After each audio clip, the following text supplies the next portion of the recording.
Welcome to Women in the News, a Georgia Win List presentation in video and podcast formats, which examines current events through the eyes and perspective of our winning women.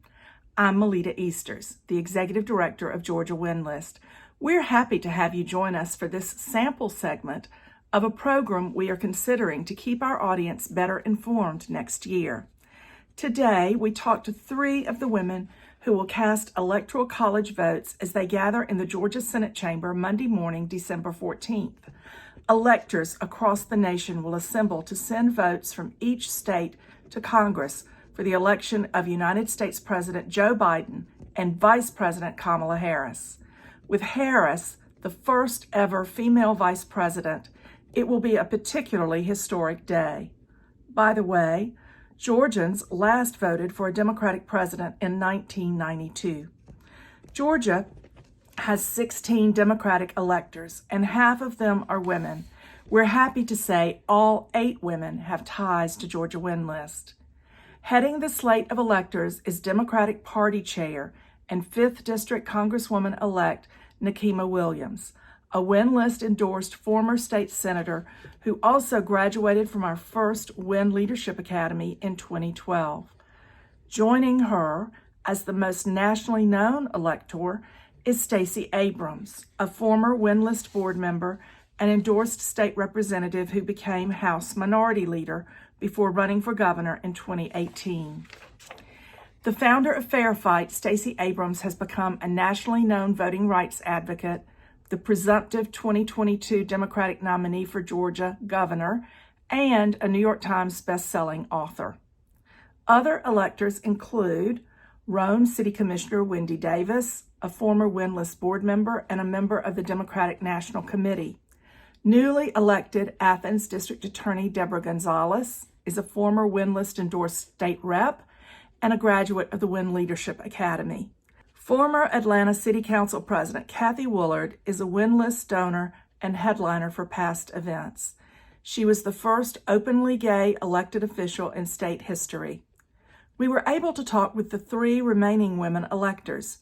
Newly elected Senate Minority Leader Gloria Butler has served in the legislature since 1998 and made history with her recent election as the first woman leader for the Georgia Senate. We ask her what it is like to be in the spotlight at a time when Georgia is the center of the political universe. So the state may be in the center of the political universe, but for 2 to 3 days after I was elected minority leader of the Senate Democratic Caucus, I had my own center of the universe. I was besieged with text messages, phone calls with congratulations for being elected first woman ever, and specifically the first Black woman to be elected minority leader of the Senate Democratic Caucus. There is a saying that every next level of life demands a new you. While I expect new parts of myself to emerge in this role, my colleagues can count on me, Gloria Butler, to be steadfast and resolute. This definitely will be a challenge and lots of hard work and steady work. Nothing about this position has happened by magic. It's been hard work and stick-to-itiveness. So the time is now for my center of the universe.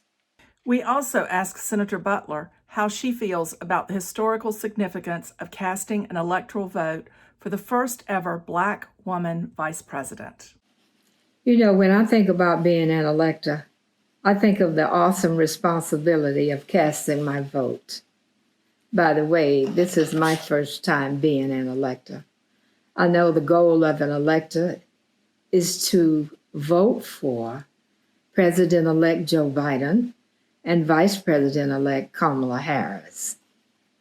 And you are required to sign a pledge that says that these 2 people, the president and the vice president, are the candidates of your choice. When I was first approached about casting my vote, I was more than thrilled. I was honored, of course. I said yes immediately that I wanted to be an elector. It's more than awesome to be able to cast my vote for the President and Vice President of these United States of America. It's more thrilling to be able to vote for the first ever Black woman Vice President of the United States. This golden opportunity to vote for the first ever Black woman Vice President of the United States reminds me of lyrics from a song called One in a Million. This is my 1 in a million chance of a lifetime to cast my single vote for a Black woman to become Vice President of the United States. I am so inspired by Kamala Harris.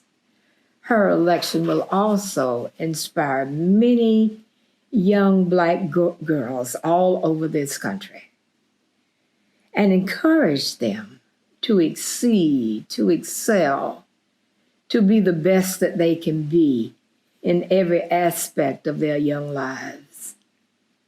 As Kamala said, she may be the first, but she won't be the last.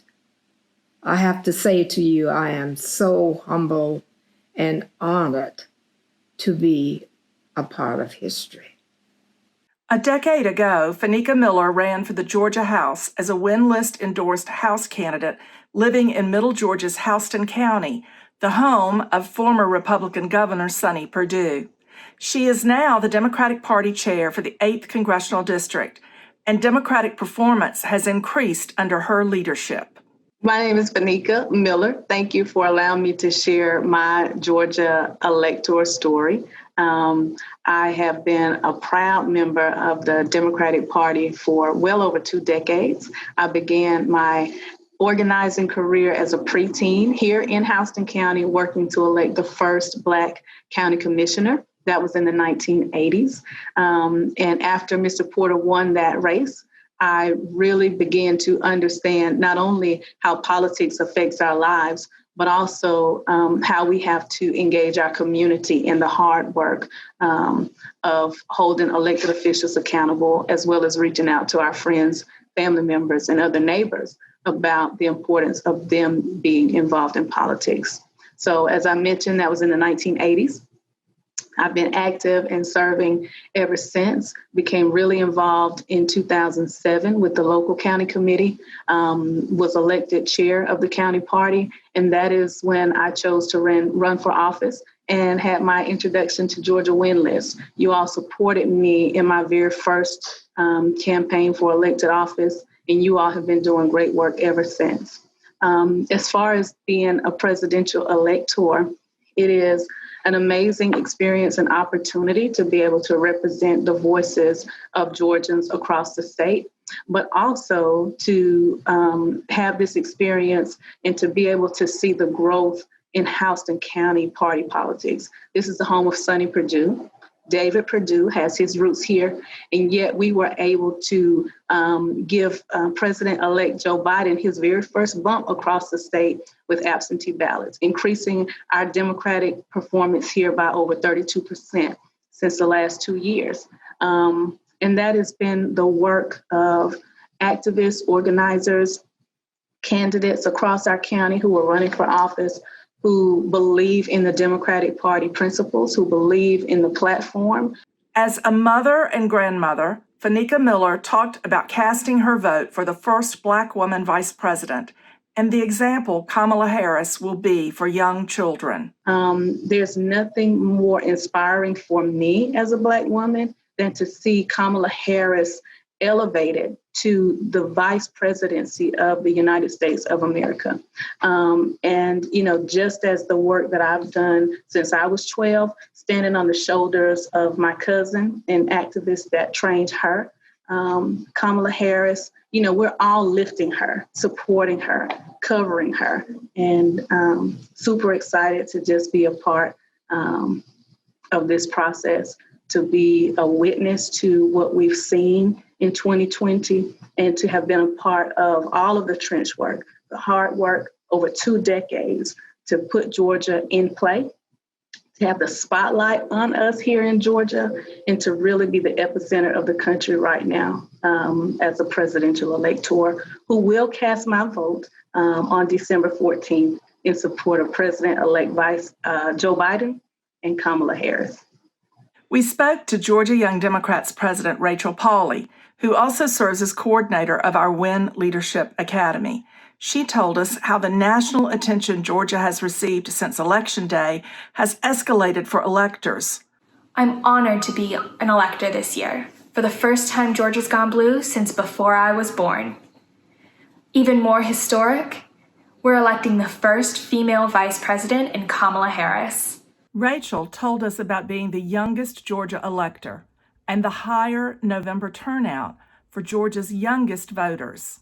I'm thrilled to be an elector this year because this is such an honor to represent all of the Georgians who cast their ballots for Joe Biden and Kamala Harris. Georgia really is a blue state. We're going to prove it again on January 5th.